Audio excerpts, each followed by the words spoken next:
तो आज हम हमारा नेक्स्ट टॉपिक स्टार्ट करते हैं। ठीक है, उसका नाम है आभासी बल या छद्म बल, स्यूडो फोर्स और फिक्टिटियस फोर्स। ठीक है, इससे पहले हमने निर्देश तंत्र क्या होता है वो समझ लिया। उसके पश्चात गैलीलियन रूपांतरण को बिल्कुल डिटेल से कर लिया, जिसके अंतर्गत स्थिति का रूपांतरण हो, चाहे वेग का रूपांतरण हो या त्वरण का रूपांतरण हो, बल का रूपांतरण हो, संवेग संरक्षण के सिद्धांत को भी समझा और ऊर्जा संरक्षण के सिद्धांत को भी समझ लिया। तो उसके बाद हम अगले टॉपिक की तरफ बढ़ते हैं, आभासी बल। तो ये देखो नाम से स्पष्ट हो रहा है कि ये जो बल है, बल मतलब जो किसी कण पर जो बल लग रहा है, F is equal to M A. आपका बल क्या है? F is equal to M A. ठीक है, ये तो एक तरह से क्या है, वास्तविक बल है। ठीक है, तो आभासी बल क्या होता है कि वह किसी कण पर वास्तव में नहीं लगता, अपितु लगता हुआ प्रतीत होता है। ठीक है ना, और वो लगता हुआ प्रतीत हो रहा है तो किसी न किसी कारण से हो रहा है, तो उस चीज को हम समझते हैं। तब क्या होगा, इसकी सही डेफिनेशन निकल करके बाहर आएगी। तो सबसे पहले आपको पता है कि किसी कण पर जो बल लग रहा है, ये क्या एक प्रकार की इवेंट है। ठीक है ना, कोई कण है, उस कण पर आप कितना बल कार्य कर रहा है, ठीक है ना, तो उसकी अगर आप गणना करोगे तो वो एक इवेंट हो जाएगी। उसकी गणना कैसे करोगे?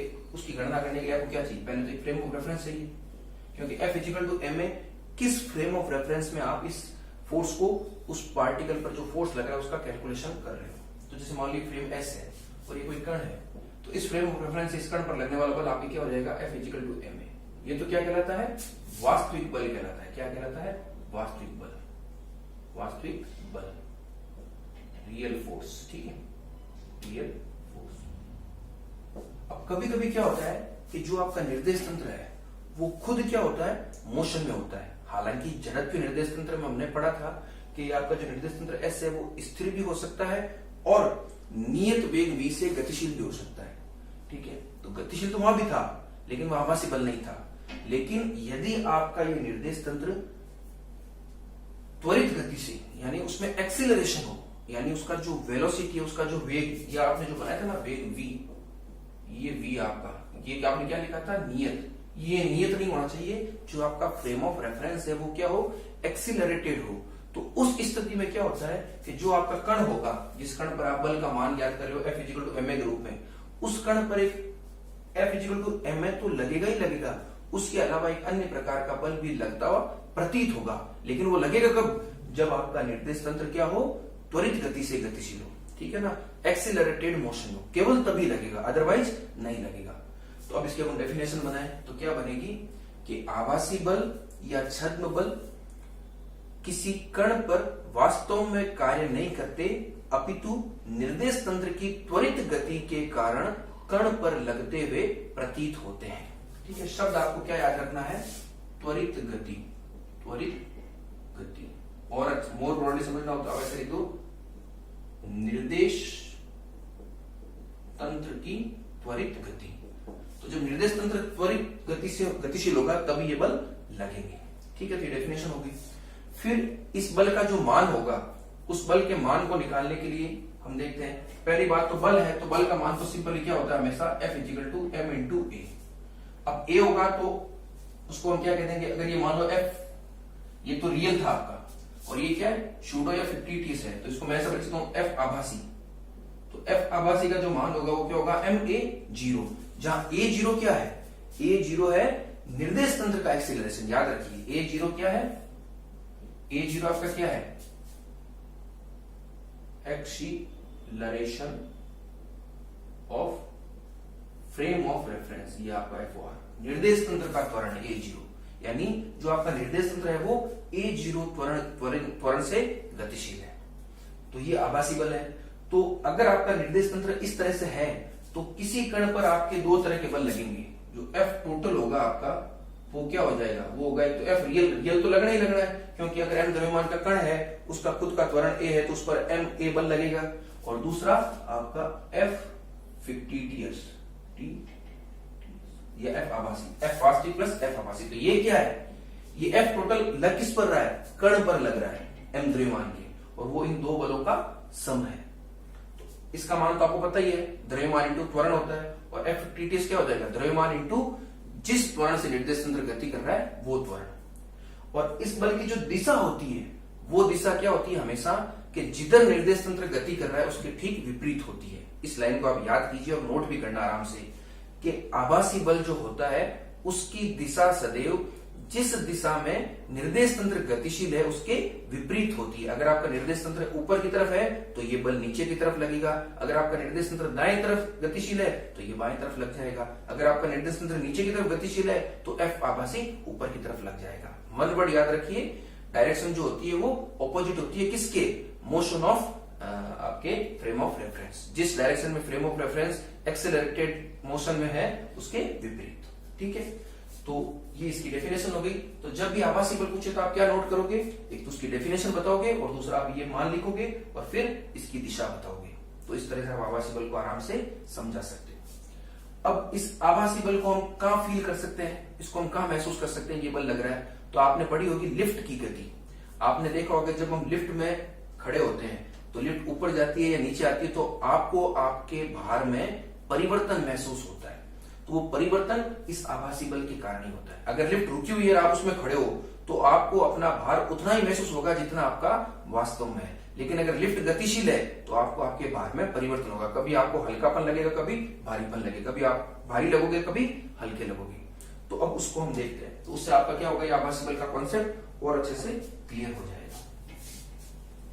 ठीक है, तो अब हम अगला टॉपिक देख लेते हैं इसी के अंतर्गत, लिफ्ट की गति।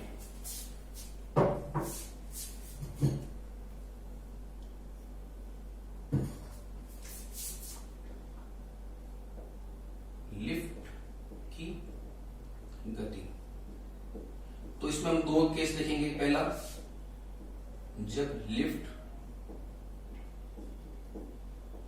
ऊपर की ओर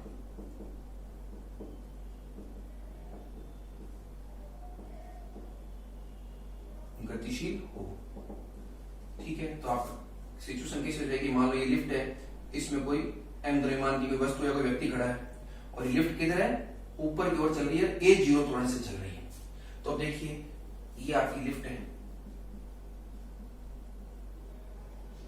तो अभी m द्रव्यमान का कोई कण है या कोई व्यक्ति खड़ा है तो आपको पता है हमेशा व्यक्ति का जो भार होता है वही उस पर लगने वाला बल होता है, m इंटू जी। आपका जो f क्या होता है? m इंटू जी। ये वास्तविक बल है, किसी कण पर लग रहा है तो इसकी दिशा तो हमेशा किधर होती है? नीचे की ओर होती है। ये एम जी क्या है? आपका एफ रियल है। ठीक है, ये तो आपको पता है, एम इंटू जी। और चूंकि ये जो आपका और लिफ्ट क्या है? लिफ्ट एक निर्देश तंत्र है, क्योंकि आप लिफ्ट में खड़े होकर के तो मेजरमेंट कर रहे हो। देखो निर्देश तंत्र को आप समझिए, निर्देश तंत्र आपका निर्देश तंत्र वह स्थान है जहां से खड़े होकर के आप किसी भी घटना को मेजरमेंट कर रहे हो। ठीक है, इस चीज में आप कंफ्यूजन मत होना। तो अभी इस सिचुएशन में आपका निर्देश तंत्र क्या है? लिफ्ट है, क्योंकि आप लिफ्ट में खड़े होकर के अपने भार को मेजरमेंट कर रहे हो। तो लिफ्ट निर्देश तंत्र है आपका, और लिफ्ट क्या है? खुद गतिशील है किसी a0 त्वरण से। तो निश्चित रूप से जब निर्देश तंत्र गतिशील होगा तो उस निर्देश तंत्र के सापेक्ष अगर आप किसी भी इवेंट का मेजरमेंट कर रहे हो तो उसमें वास्तविक बल के साथ साथ एक आभासी बल भी कार्यरत होगा। तो इस m द्रव्यमान के कण पर या m द्रव्यमान के व्यक्ति पर एक आभासी बल लगेगा और उसकी दिशा किधर होगी? हमने पहले ही देख लिया, उसकी दिशा होगी जिस दिशा में निर्देश तंत्र गतिशील है उसके विपरीत। तो आपके जो इधर F आभासी किधर हो जाएगा? नीचे की तरफ, और उसका मान क्या होगा? m/0। तो इस कण पर टोटल फोर्स कितना है? अगर मैं बात करूं F टोटल की तो वो क्या होगा आपका? वो होगा F वास्तविक प्लस F आभासी। ठीक है, और बल सदिश राशि के रूप में, तो इसको वेक्टर के रूप में लिख लो। अब जब वेक्टर लिख लिया तो दिशा अपने आप क्या हो जाएगी? एडजस्ट हो जाएगी। तो F वास्तविक तो किधर है आपका? नीचे की तरफ है, ये रहा नीचे की तरफ, और F आभासी भी किधर है? नीचे की तरफ है। तो दोनों क्या हो जाएंगे? जुड़ जाएंगे। तो आपका mg प्लस ma0, इसको मैं ऐसे लिख सकता हूं mg प्लस a0। तो आपका जो रियल फोर्स था वो तो केवल mg था, लेकिन उसमें कुछ ma0 का फैक्टर जुड़ रहा है। यानी आप पर जो बल है, आपका जो भार है, भार भी एक तरह का बल होता है, वो आपको कैसा महसूस होगा? जो आपका वास्तविक भार है उससे बढ़ा हुआ महसूस होगा। तो आप इसको प्रैक्टिकली एक्सपीरियंस भी कर सकते हो। जब आप लिफ्ट में गति कर रहे हो, लिफ्ट ऊपर की ओर जा रही है तो आपको अपना भार बढ़ा हुआ दिखेगा। तो आपका F टोटल क्या आ जाएगा? F टोटल जो है वो F रियल से ज्यादा आ जाएगा। ठीक है, अर्थात जब लिफ्ट ऊपर की ओर गतिशील होती है a0 त्वरण से, तो उस स्थिति में उस लिफ्ट के अंतर्गत खड़े व्यक्ति को अपना भार बढ़ा हुआ प्रतीत होता है। प्रतीत होता है, इस वर्ड को याद रखिए आप, प्रतीत। ये वास्तव में नहीं है, लेकिन सिर्फ प्रतीत हो रहा है। जब लिफ्ट रुक जाएगी तो बिल्कुल आपको वही भार महसूस होगा जो आपका भार है, ठीक है ना। आभासी बल केवल निर्देश तंत्र की त्वरित गति के कारण लग रहा है। निर्देश तंत्र अगर रुक गया तो आभासी बल भी समाप्त हो गया, फिर केवल कौन सा रहेगा, रियल रहेगा। तो ये आपको समझ में आ गया, ऊपर की ओर गति। अब ठीक इसी तरह से हम नीचे की ओर गति का देख लेते हैं।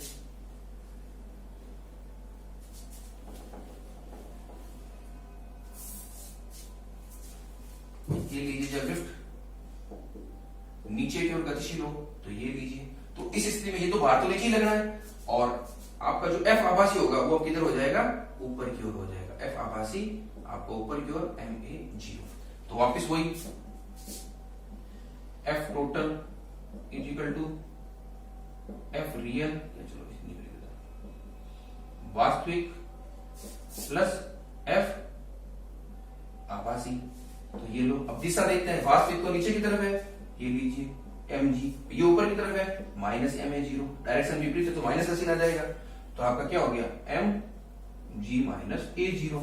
तो इस स्थिति में आपका क्या है, जो f टोटल है आपका वो f रियल से क्या है, छोटा है।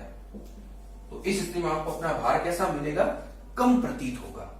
तो जब लिफ्ट नीचे की ओर गतिशील होती है तो उस स्थिति में लिफ्ट में खड़े व्यक्ति को अपना भार कम प्रतीत होता है, ठीक है। दोनों केस हो गए, और सिचुएशन यहां भी है, लिफ्ट की क्या है, त्वरित गति है। तो इस लिफ्ट के मोशन से आप आराम से इस आभासी बल को महसूस कर सकते हो, ठीक है। नहीं तो प्रैक्टिकली एक्सपीरियंस कर सकते हो आप लिफ्ट में चढ़ करके, उसको ऊपर नीचे जब आप चढ़ोगे तो आपको अपना महसूस होगा, ठीक है। जनरल वे में इस चीज को थोड़ा इग्नोर करते हैं, लेकिन जब आप टॉपिक के रूप में देखोगे तो, और कम से कम थोड़ा उसमें ट्रेवल करोगे उस लिफ्ट में, तो आपको अपना महसूस होगा। तो ये चीज होगी, ठीक है। ये भी कभी कभी क्वेश्चन पूछा जाता है, लिफ्ट की गति को पूरा इंपॉर्टेंट है। और न्यूमेरिकल बेस में भी अगर आपसे कोई निर्देश तंत्र त्वरण, किसी त्वरण से गतिशील है, आपको आभासी बल का मान पूछे, टोटल फोर्स पूछे, तो बस दिमाग में ये चीज रखनी है, डायरेक्शन एडजस्ट करनी है आपको बस, ठीक है ना। डायरेक्शन अपना एडजस्ट हो जाएगी। अब एक तीसरा केस भी कभी कभी आता है कि अगर मान लो लिफ्ट की रस्सी अचानक टूट जाए, भगवान ना करे ऐसा कभी हो, लेकिन इस केस को हम सिर्फ समझने के लिए कर रहे हैं, ठीक है ना, उसको आपको रियलिटी में नहीं देखना है। तो वो जो स्थिति होगी, वो स्थिति क्या होगी, एक तरह से स्वतंत्रता पूर्वक जो वस्तु नीचे गिरती है, ठीक है ना, बिल्कुल स्वतंत्रता पूर्वक गिरने का मतलब क्या हो जाएगा कि वो जी त्वरण से नीचे गिरेगी। किस त्वरण से नीचे गिरेगी, जी त्वरण से, ठीक है ना। किसी तरह का कोई भी तरह का रेस्ट्रिक्टिव फोर्स उस पर नहीं लग रहा है। तो उस स्थिति में व्यक्ति का भार कैसा होगा, उसकी हम चर्चा करते हैं। तो अगर मान लो स्वतंत्रता पूर्वक नीचे गिर रही है, ठीक है ना, इसमें केस क्या हो जाएगा, जब लिफ्ट की रस्सी अचानक टूट जाए, ये आपका एक थर्ड केस है, ठीक है। जब लिफ्ट की रस्सी अचानक टूट जाए तो उस स्थिति में क्या होगा, उसको आप देखिए। तो ये स्थिति कैसी है, इस स्थिति को आप नीचे लाइन दे सकते हो। यह स्थिति ठीक उसी प्रकार है जिस प्रकार कोई वस्तु स्वतंत्रता पूर्वक नीचे गिर रही हो। बस इस लाइन को आप याद रखना। आप आराम से नोट बनाओ तो इसको लिख लेना, मैं यहां नहीं लिख रहा हूं पूरा, स्वतंत्रता पूर्वक, ठीक है। आप ऐसा लिखना कि यह स्थिति ठीक उसी प्रकार है जिस प्रकार से कोई वस्तु स्वतंत्रता पूर्वक नीचे गिर रही हो। और जब कोई वस्तु स्वतंत्रता पूर्वक नीचे गिरती है, फ्रीली फॉल, ठीक है, इसको आप ऐसा भी कह सकते हो, फ्रीली फॉल, फ्रीली फॉल, ठीक है, फ्रीली फॉल। तो उस स्थिति में जो आपका a0 होगा वो a0 किसके बराबर हो जाएगा, g के बराबर। और चूंकि लिफ्ट की तरह रस्सी टूटेगी, मान लो ये आपका mg तो नीचे लग रहा है और रस्सी टूटेगी तो आपका a0 = g नीचे की तरफ है, तो f जो आभासी होगा वो किधर लगेगा, ऊपर की ओर लगेगा, और उसका मान क्या होगा, mg। तो एक mg नीचे रहेगा, mg ऊपर, तो रिजल्टेंट आपका f टोटल क्या हो जाएगा, f टोटल हो जाएगा आपका 0। यानी इस स्थिति में व्यक्ति को अपना भार शून्य लगेगा, और इस स्थिति को हम कहते हैं भारहीनता की स्थिति, भारहीनता की स्थिति। तो ये पूरे हमने लिफ्ट के तीनों केस कंसीडर कर लिए, ठीक है।